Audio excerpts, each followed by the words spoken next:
I'm giving a 5-minute update on the Cheesty Green Space project. I think most of you are aware generally of what's going on over there. The Parks Department came here at our last month. We had a conversation about some of the issues involved, and people speaking on both sides of whether it was a good idea or not. The city has initiated a planning project for a perimeter pathway around the Cheesty Green Space. This was in the City Council ordinance allocating Department of Neighborhood funding, passed on August 11th.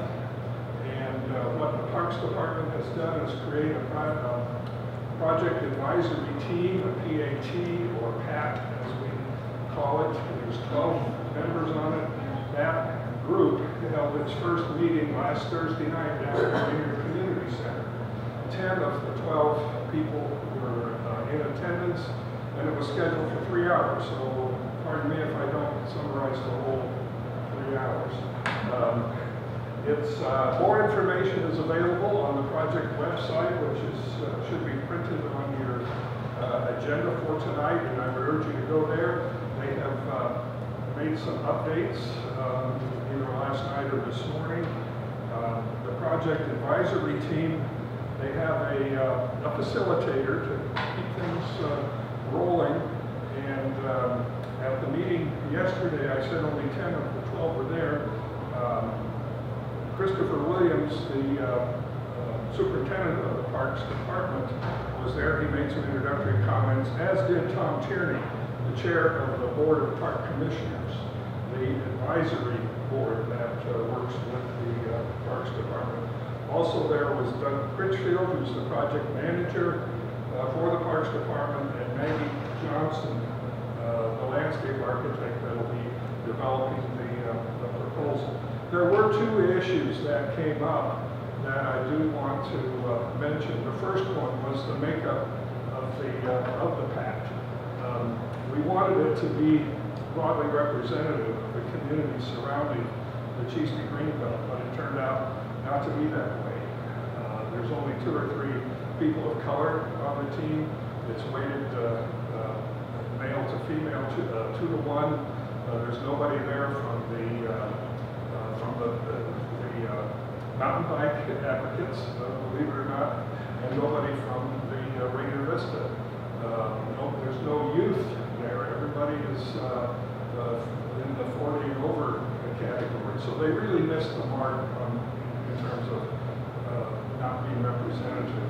And the other thing was really the scope of the project. There was something said along the way about expanding the scope to include cross passages and other cross trails and other things beyond just the perimeter pathway. I spoke with Parks this afternoon. Turns out that's not happening. It is just the perimeter trail as was voted by the City Council. So the next meeting is coming up on October 23rd. Location to be determined, and they are the agenda for that will be posted on the website. The notes from last Thursday's meeting should be on the website later this week. That's about all I can think of. So, any quick questions? Okay. Yeah, I have a question. Could you elaborate what happened today when Parks reversed themselves? Could you elaborate? If I heard right,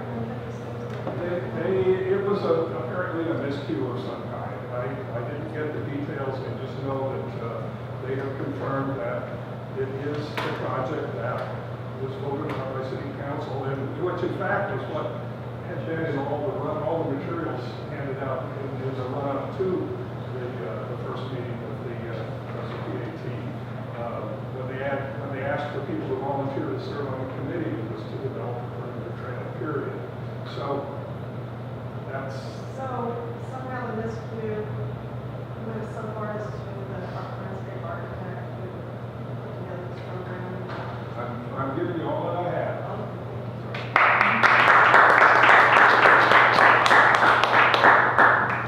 Okay, so now, thank you, Roger. I going to do